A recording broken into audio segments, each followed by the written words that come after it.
Halo semuanya, assalamualaikum warahmatullahi wabarakatuh. Balik lagi bareng Guru Uncu KSD di sini. Nah, kali ini kita membahas info tentang P3K 2022, di mana kemarin sudah resmi dikeluarkan Peraturan Menteri Pendayagunaan Aparatur Negara dan Reformasi Birokrasi Republik Indonesia Nomor 20 Tahun 2022. Nah, di sini kita akan bahas apa saja sih kategori untuk peserta P3K 2022 dan apa saja syaratnya. Oke, langsung saja kita bahas ke pasal yang keempat.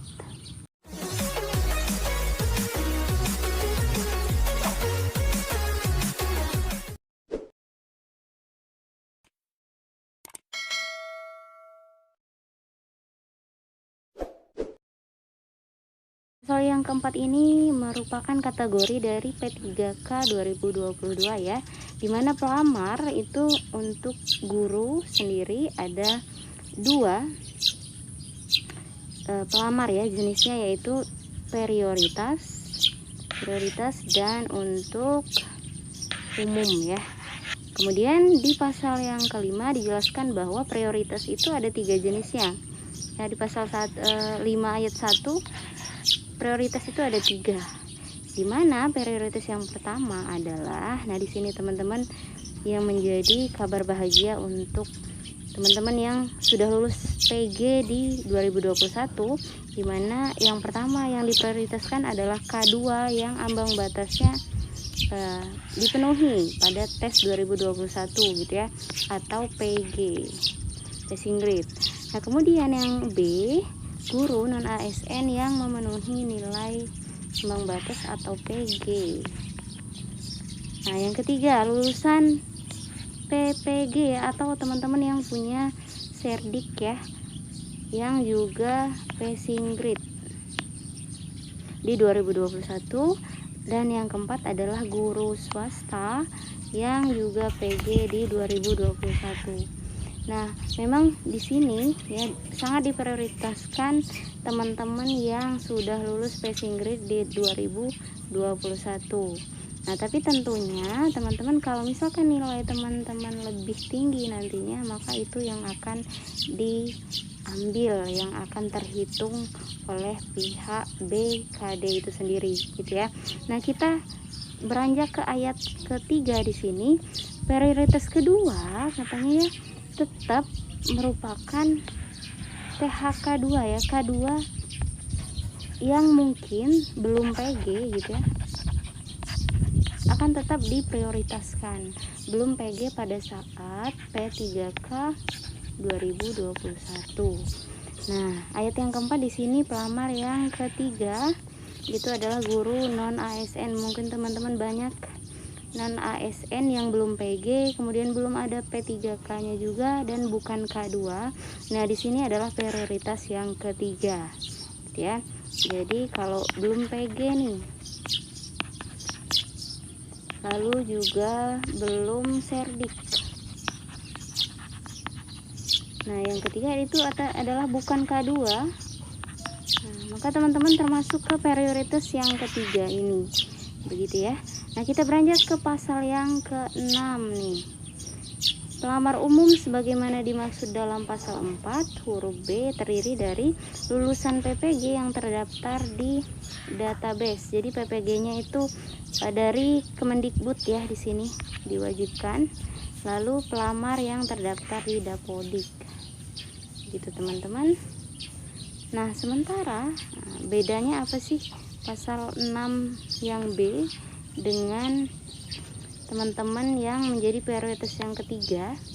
Nah, untuk prioritas ketiga itu teman-teman minimal harus sudah 3 tahun bekerja atau terdaftar di Dapodik. Sementara di pasal yang ke-6 ini ada pelamar yang masa kerjanya di bawah dari 3 tahun, tapi masih bisa mendaftar karena dia terdaftar di Dapodik, begitu ya. Nah, itu perbedaan antara pasal 5 ayat yang keempat dengan pasal 6B begitu. Nah, setelah itu Apa aja sih persyaratannya ya teman-teman? Mungkin kurang lebih sama dengan P3K 2021, WNI, kemudian usianya 20 minimal dan maksimalnya adalah 59 tahun pada saat pendaftaran. Nah, sementara pendaftaran tanggalnya itu belum ditentukan. Oke, nah selanjutnya untuk bagian yang C, tidak pernah dipidana ya. Oke, setelah itu tidak pernah diberhentikan dengan hormat atau tidak hormat dari PNS, P3K dan ASN lainnya gitu ya teman-teman. Yang kelima, tidak menjadi anggota atau pengurus partai politik, ini tidak boleh ya, kita harus netral. Yang keenam, memiliki sertifikat pendidik atau kualifikasi pendidikan dengan jenjang paling rendah sarjana ya, S1 atau D4 begitu. Nah, kemudian yang ketujuh, sehat jasmani dan rohani. Nah, nanti ini akan ada surat keterangannya gitu ya, sehat jasmani maupun rohaninya.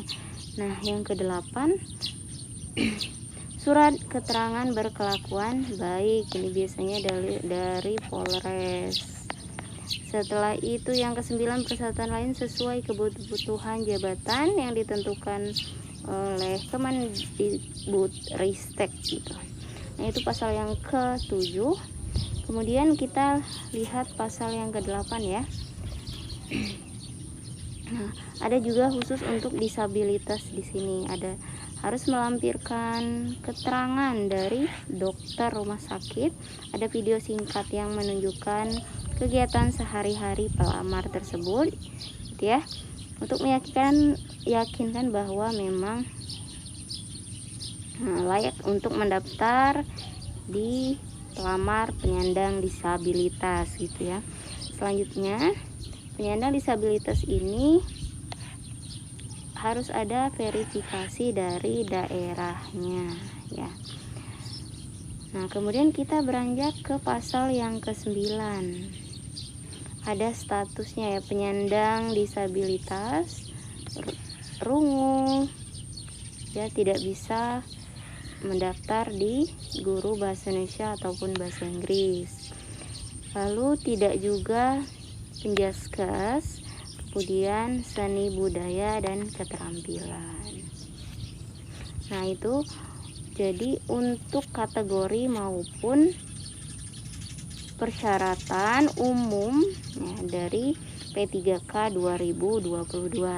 Oke teman-teman, di sini sudah jelas ya periode 1, 2 dan 3. Jika misalkan ada teman-teman yang ingin bertanya, silahkan tulis di kolom komentar. Terima kasih, tetap semangat. Semoga segera ada kabar kapan P3K 2022 dibuka pendaftarannya. Terima kasih. Wassalamualaikum warahmatullahi wabarakatuh.